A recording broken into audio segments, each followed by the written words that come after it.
आज सुनते हैं नाग पंचमी की सबसे प्राचीन कथा। जब नाग देव बने भाई तो एक बार बोलिए प्रेम से शिव जी की जय, माता पार्वती की जय। प्राचीन काल में एक सेठ जी के 7 पुत्र थे। सातों के विवाह हो चुके थे। सबसे छोटे पुत्र की पत्नी श्रेष्ठ चरित्र की और सुशील थी, परंतु उसके भाई नहीं था। एक दिन बड़ी बहू ने घर लिपने को पीली मिट्टी लाने के लिए सभी बहुओं को साथ चलने को कहा, तो सब डलिया और खुरपी लेकर मिट्टी खोदने लगी। तभी वहां एक सर्प निकला, जिसे बड़ी बहू खुरपी से मारने लगी। यह देखकर छोटी बहू ने उसे रोकते हुए कहा, मत मारो, यह बेचारा निरपराध है। यह सुनकर बड़ी बहू ने उसे नहीं मारा। तब सर्प एक और जा बैठा। तब छोटी बहू ने उससे कहा, हम अभी लौट कर आती हूँ, तुम यहाँ से जाना मत। यह कहकर वह सबके साथ मिट्टी लेकर घर चली गई। वहाँ कामकाज में फंसकर सर्प से जो वादा किया था उसे वह भूल गई। उसे दूसरे दिन यह बात याद आई तो सबको साथ लेकर वहां पहुंची और सर्प को उस स्थान पर बैठा देकर बोली, सर्प भैया नमस्कार। सर्प ने कहा, तू भैया कह चुकी है, इसीलिए तुझे छोड़ देता हूँ, नहीं तो झूठी बात कहने के कारण तुझे अभी डस लेता। यह बोली, भैया मुझसे भूल हो गई, उसकी क्षमा मांगती हूँ। अब सर्प बोला, अच्छा तू आज से मेरी बहन हुई और मैं तेरा भाई हुआ, तुझे जो मांगना हो मांग ले। वह बोली, भैया मेरा कोई भाई नहीं है, अच्छा हुआ जो तू मेरा भाई बन गया। कुछ दिन व्यतीत होने पर वह सर्प मनुष्य का रूप रखकर उसके घर आया और बोला कि मेरी बहन को भेज दो। सबने कहा कि इसके तो कोई भाई नहीं था, तो यह बोला, मैं दूर के रिश्ते में इसका भाई हूँ, बचपन में ही बाहर चला गया था। उसके विश्वास दिलाने पर घर के लोगों ने छोटी बहू को उसके साथ भेज दिया। उसने मार्ग में बताया कि मैं वही सर्प हूँ, इसीलिए तू डरना नहीं और जहाँ चलने में कठिनाई हो वहाँ मेरी पूंछ पकड़ लेना। उसने कहे अनुसार ही किया और इस प्रकार वह उसके घर पहुंच गई और वहां के धन ऐश्वर्य को देखकर वह चकित हो गई। एक दिन सर्प की माता ने उससे कहा, मैं एक काम से बाहर जा रही हूँ, तू अपने भाई को ठंडा दूध पिला देना। उसे यह बात ध्यान न रही और उसे गर्म दूध पिला दिया, जिससे उसका मुख बेहतर जल गया। यह देखकर सर्प की माता बहुत क्रोधित हुई, परंतु सर्प के समझाने पर शांत हो गई। तब सर्प ने कहा कि बहन को अब उसके घर भेज देना चाहिए। तब सर्प और उसके पिता ने उसे बहुत सा सोना चांदी जवाहरात वस्त्र आभूषण आदि देकर उसके घर पहुंचा दिया।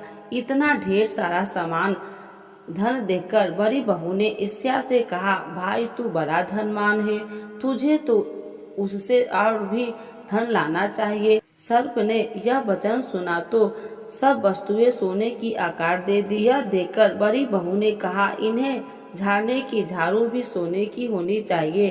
तब सर्प ने झाड़ू भी सोने की लाकर रख दी। सर्प ने छोटी बहू को हीरा मोनियो एक अद्भुत हार दिया था। उसकी प्रशंसा उस देश की रानी ने भी सुनी और राजा से बोली कि सेठ की छोटी बहू का हार यहाँ आना चाहिए। राजा ने मंत्रियों को हुक्म दिया कि उससे वह हार लेकर शीघ्र उपस्थित हो। मंत्री ने सेठ जी से हार लाकर कहा कि महारानी जी छोटी बहू का हार पहनेगी, उससे लेकर मुझे दे दो। सेठ जी ने डर के कारण छोटी बहू से हार मांगकर दे दिया। छोटी बहू को यह बात बहुत बुरी लगी।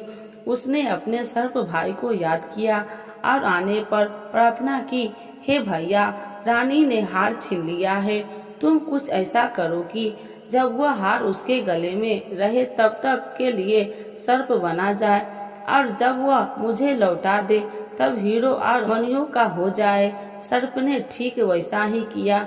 जैसे ही रानी ने हार पहना वैसे वह सर्प बन गया। यह देखकर रानी चीख पड़ी और रोने लगी। यह देखकर राजा ने सेठ के पास खबर भेजी कि छोटी बहू को तुरंत भेजो। सेठ जी डर गए कि राजा न जाने क्या करेगा। वे स्वयं छोटी बहू को साथ लेकर उपस्थित हुए। राजा ने छोटी बहू से पूछा, तूने क्या जादू किया है? मैं तुझे दंड दूंगा। छोटी बहू बोली, राजा अधिष्ठान क्षमा कीजिए, यह हार ही ऐसा है कि मेरे गले में हीरो और मणियों का रहता है और दूसरे के गले में सर्प बन जाता है। यह सुनकर राजा ने वह सर्प बना हार उसे देकर कहा, अभी पहनकर दिखाओ। छोटी बहू ने जैसे ही उसे पहना वैसे ही हीरो मणियों का हो गया। यह देखकर राजा को उसकी बात का विश्वास हो गया और उसने प्रशंसा होकर उसे बहुत सी मुद्राएं और पुरस्कार में दे दी। छोटी बहू अपने हार और इन चीजों सहित घर लौट आई। उसके धन को देखकर बड़ी बहू ने ईर्ष्या के कारण उसके पति को सिखाया कि छोटी बहू के पास कहीं से धन आया है। यह सुनकर उसके पति ने अपनी पत्नी को बुलाकर ठीक ठीक बता कि यह धन तुझे कौन देता है। तब वह सर्प को याद करने लगी। तब उसी समय सर्प ने प्रकट होकर कहा, यदि मेरी धर्म बहन के आचरण पर संदेश प्रकट करेगा तो मैं तुझे खा लूंगा। यह सुनकर छोटी बहू का पति बहुत प्रसन्न हुआ और उसे सर्प देवता का बड़ा सत्कार किया। उसी दिन से नाग पंचमी का त्योहार मनाया जाता है और स्त्रियां सर्प को भाई मानकर उसकी पूजा करती है। तो एक बार बोलिए प्रेम से नाग देवता की जय, शिव जी की जय, माता पार्वती की जय, गौरी पुत्र गणेश भगवान की जय। आरती नाग देवता की। आरती करो हरि हरि करो, नटवर की भोले शंकर की। आरती करो शंकर की, आरती करो हरि हरि की करो, नटवर की भोले शंकर की। आरती करो शंकर की। सर पर शीश का मुकुट सकारे, तारों की पायल झनकारे। सर पर शीश मुकुट सकारे, तारों की पायल झनकार। धरती अंबर डोले तांडव लीला से, नटवर की आरती करो शंकर की। आरती करो हरि हरि करो, नटवर की भोले शंकर की। आरती करो शंकर की। कनिका हर पहने वाले, शंभु है जग के रखवाले। कनिका हर पहनने वाले, शंभु है जग के रखवाले। सकत चराचर जगनती की, गूती पर विष धर के।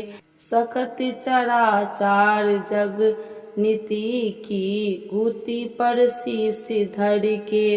आरती करो शंकर जी की, आरती करो हरि हर करो, नटवर की भोले शंकर की। आरती करो शंकर की।